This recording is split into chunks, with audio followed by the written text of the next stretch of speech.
শামীম হাসান সরকারের জন্য মন ভাঙল অহনার। শামীম হাসান সরকারের সাথে অহনার প্রেম ছিল এই কথাটি সবারই জানা, কিন্তু শামীম হাসান সরকারের কারণে দীর্ঘদিন অহনা ছিলেন ক্যামেরার বাইরে। এমনকি এতটাই রাগ হয়েছে যে তিনি এখন পুরুষদের পর্যন্ত সহ্য করতে পারেন না। পুরুষ দেখলেই তার মনে হয় এরা প্রতারক, ভণ্ড, ফ্রড। একটি রেডিওর অনুষ্ঠানে এসে অহনা এমনভাবে তার মনের দুঃখ প্রকাশ করলেন। সেখানে তিনি অকপটে স্বীকার করলেন, পুরুষরা আমার মন ভেঙেছে, যার কারণে আমি কখনোই পুরুষদের সহ্য করতে পারি না। এরা সব সময় ধোঁকা দেয়। পুরুষদের জন্য মেয়েরা সব সময় কুকুরের মতো লেগে থাকে, পড়ে থাকে এবং তার জন্য সব সময় সবকিছু করতে চায়, কিন্তু পুরুষরা সব সময় মধু খেয়ে চলে যায়। কখনোই পুরুষরা মেয়েদের মন বুঝতে চায় না বা বোঝে না। এটা কালে কালেই হয়ে এসেছে।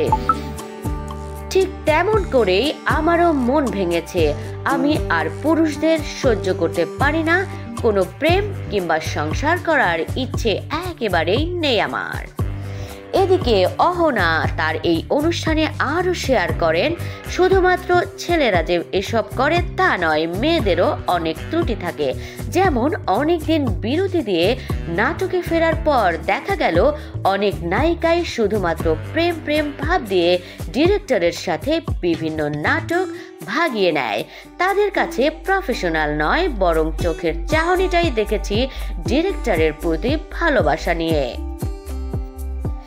এমতো অবস্থায় অহনা বলেন, এখন আমার নাটক করাও দুষ্কর হয়ে গেছে। আমি নাটকের শুটিংয়ে গেলে এসব দেখে আর সহ্য করতে পারি না, কারণ এখন আর কাউকেই, বিশেষ করে মেয়েদেরকে তেমন ভাবে প্রফেশনাল অ্যাটিটিউড দেখা যায় না।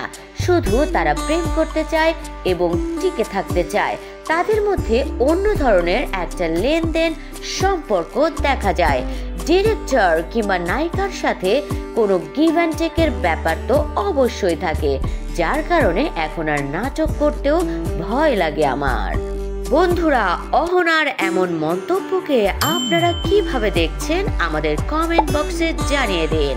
সবাই ভালো থাকবেন, সুস্থ থাকবেন আর অবশ্যই অল সুপার ডুপারের সাথেই থাকবেন।